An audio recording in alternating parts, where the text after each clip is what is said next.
रजत ने आशिका को 12 साल के बच्चे कियान को लग्जरी कार गिफ्ट करने और उसे बिगाड़ने के लिए फटकार लगाई।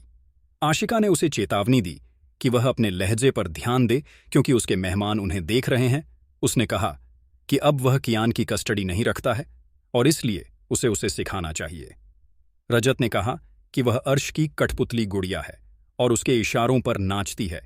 अर्श उसे जिस तरह से चाहे इस्तेमाल करता है, लेकिन अगर कियान की जिंदगी बर्बाद होती है तो वह बर्दाश्त नहीं करेगा। अर्श के वकील ने उसे चेतावनी दी कि वह यहां जबरदस्ती आकर और कियान को चोट पहुंचाने की कोशिश करके कोर्ट कस्टडी नियमों का उल्लंघन कर रहा है। उसे अपनी बेटी के सामने उसे बाहर निकालने से पहले ही चले जाना चाहिए। कियान कार की सवारी के बाद वापस आता है और खुशी से अर्श को गले लगाता है। रजत वकील से कहता है कि वह कियान के निमंत्रण पर यहां आया है और कियान से उसकी गवाही देने के लिए कहता है। राजेंद्र भी कियान से बात करने के लिए कहता है। कियान उनकी उपेक्षा करता है और अपने उपहारों की जांच करने जाता है।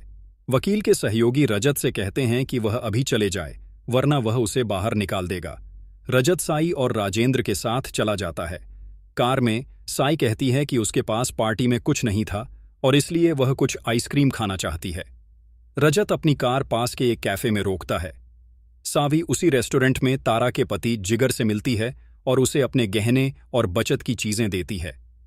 जिगर कहता है कि शुरुआत के लिए इतना ही काफी है, लेकिन उसे डर है कि थक्कर परिवार को इस बारे में पता चलने पर क्या होगा।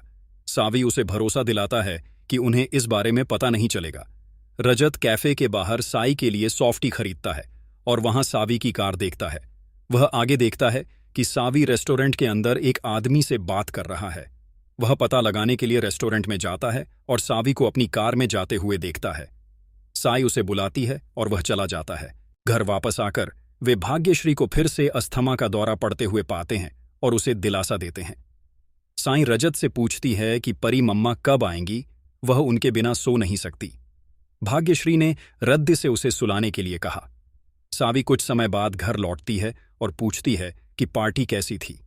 रजत पूछता है कि वह कहां से आ रही है। सावी का कहना है कि उसे सिर दर्द हो रहा है और इसलिए वह दवाई खरीदने गई थी।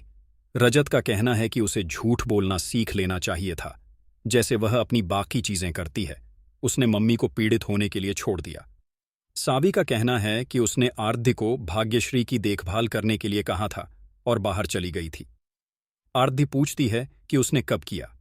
सावी का कहना है कि जब उसने घर से बताया और निकली तो आरध्य पढ़ाई कर रही थी।